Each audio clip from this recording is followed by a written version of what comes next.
Olá, família. Nós estamos na nossa jornada de crescimento e hoje com uma alegria de estar conosco o Bispo Adonias, da 5ª Região. E o nosso assunto hoje é chamado.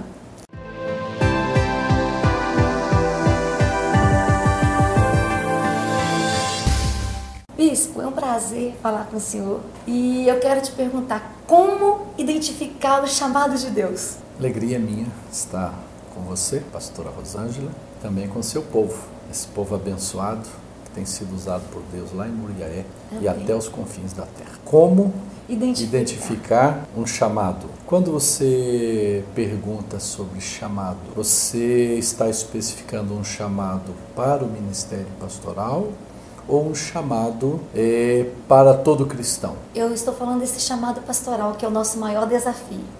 Porque todas as pessoas me perguntam assim, pastora, como que você foi chamado? Como que você entendeu que Deus queria que você viesse para o ministério?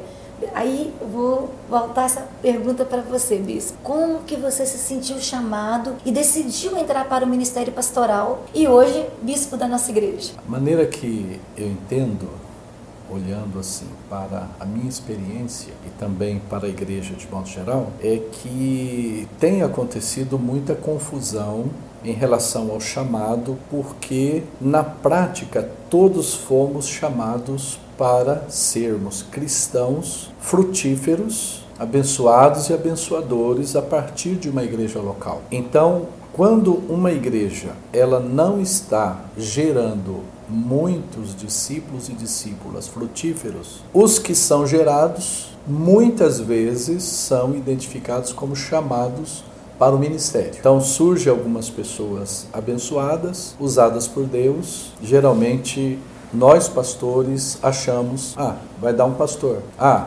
esse aí vai crescer e vai ser pastor. Então eu diria o seguinte, que a frutificação é para todos, mas o chamado precisa ser específico para o ministério pastoral. Ou seja, na minha experiência, desde o meu novo nascimento e conversão, eu procurei ser frutífero na minha igreja local. Mas isso não basta para ser um pastor, ou para considerar-se ser um chamado para ser um pastor. Na prática, o que aconteceu comigo foi que Deus falou ao meu coração. Eu me senti chamado por Deus, por uma voz interior, por uma convicção muito forte de que Deus me chamara para o ministério pastoral. Porque chamado para a igreja, para trabalhar, para evangelizar e tudo mais, eu estava crescendo após a minha conversão. Mas aos 20 anos, quando Deus falou ao meu coração, foi uma convicção, pastor, assim que não tinha como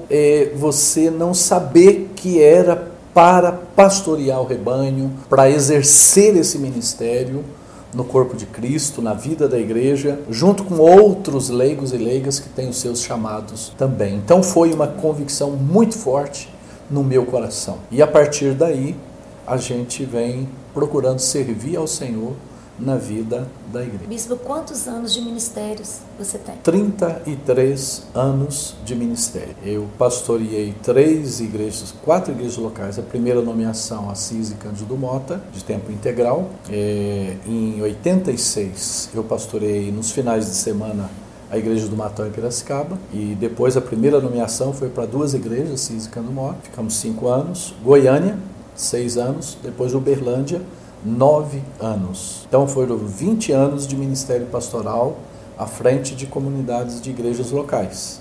E agora no 14º ano como bispo da igreja.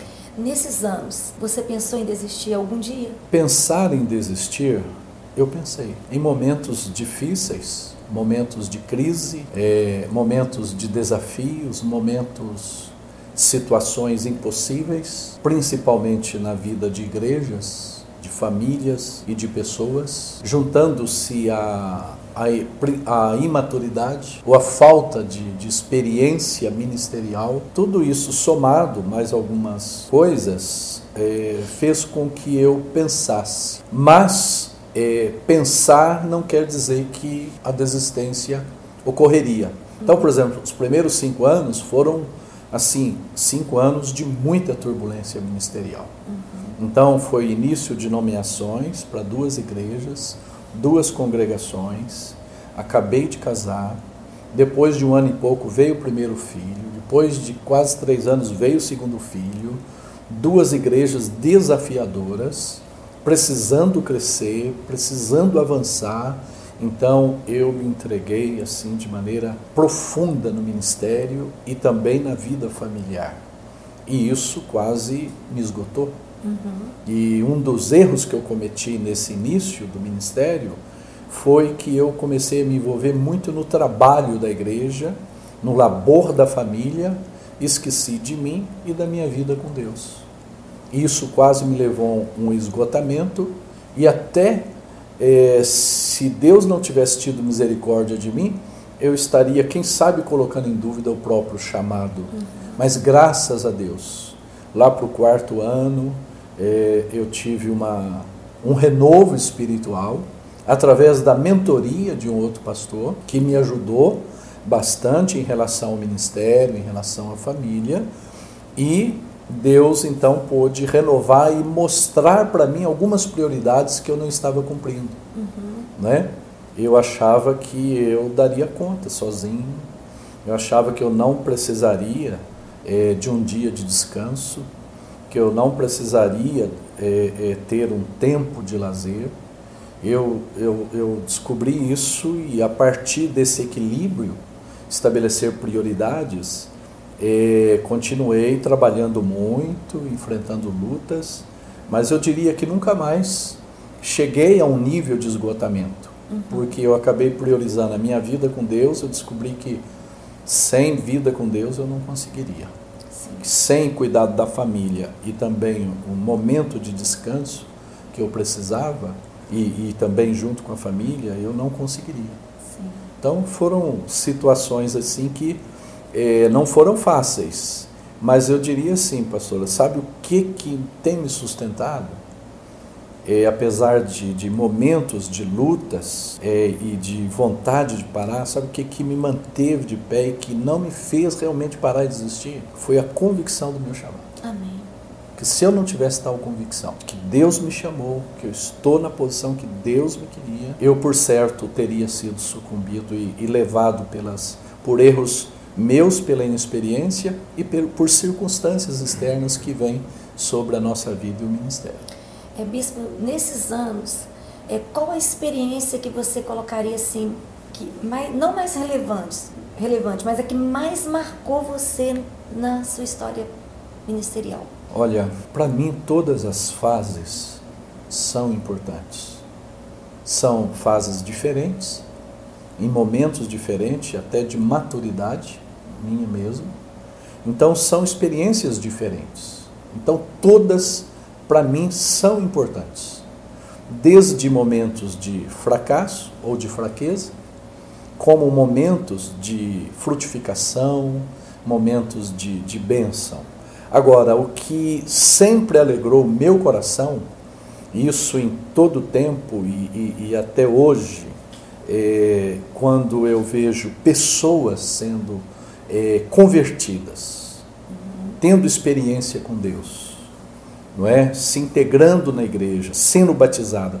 Então, essa experiência ministerial, principalmente quando eu estava à frente de igrejas locais, então o que me marcava no ministério é ver a igreja frutificando, é ver vidas sendo transformadas, porque uma das igrejas que eu assumi, há 10 anos ela não batizava uma pessoa. Então, eu nunca permiti que isso acontecesse na minha vida e no ministério. E eu tinha para mim que o que me levaria a continuar é ver Deus agindo na vida de pessoas, Deus convertendo pessoas, Deus revitalizando e avivando a igreja para cumprir esse propósito. Então, para mim, uma igreja que não cumpre esse propósito, para mim seria a maior frustração. Por isso, as minhas maiores experiências nesse aspecto de ganhar vidas, em todas que eu passei eu tive, mas a que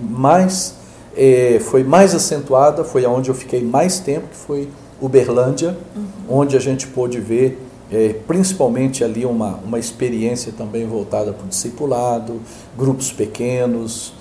Foi a igreja onde a gente pôde ver com mais com uma frutificação muito maior a transformação de vidas e a transformação da igreja focada na evangelização, na visão missionária, no ganhar vidas. Então, assim, uma vida que é salva por Jesus, isso me impacta até hoje. Amém. E me impactava na frente de uma igreja. Amém. Hoje, como bispo, você lida diretamente com os pastores. Então, fica mais visível para você as nossas dores, as nossas angústias, as nossas frustrações. Então, como líder de líderes, qual a palavra que você daria para esse público que está nos assistindo? Você, como um líder de líderes, que lida não simplesmente com a frustração de uma comunidade, mas com a frustração daqueles que estão ali, levando esperança para a comunidade, fortalecendo a comunidade, encorajando a comunidade. Qual é a sua palavra pastoral para nós? Eu diria que a nossa posição como liderança é uma posição de privilégio e é uma posição de grande responsabilidade. E a convicção de que Deus nos chamou para cuidar dos seus filhos e filhas, para cuidar do seu rebanho, essa convicção e a disposição que a gente tem para servi-los e para abençoá-los através da palavra, do aconselhamento, através da comunhão, do relacionamento, é vital para as nossas vidas. Amém. Agora, eu diria para nós, pastores e pastoras, a nossa vida com Deus, nossa intimidade com o Senhor, sempre vai determinar aquilo que a gente vai ser nas mãos de Deus e aquilo que a gente vai ser na vida do outro. Amém. Além da intencionalidade de estar em Deus e também de estar junto. Amém. Esse é o nosso esforço, estar com Deus e estar juntos na caminhada, esteja bem ou esteja mal, buscando juntos crescer. Amém. Bispo, muito obrigada pelo carinho, esse bate-papo. Eu estou muito feliz. A alegria é minha. Prazer. Amém. Eu quero dizer a vocês que realmente é uma alegria estarmos nessa jornada de crescimento. Se você deseja conversarmos mais a respeito desse assunto chamado, que é desafiador para os nossos líderes de células, para os nossos líderes de ministérios, para nós pastores e pastoras, se você quiser conversar mais sobre esse assunto, deixa seu recado, nós vamos trazer novos convidados para falar a respeito de chamado. Que Deus abençoe a sua vida e obrigada por estar conosco nessa jornada. Deus te abençoe.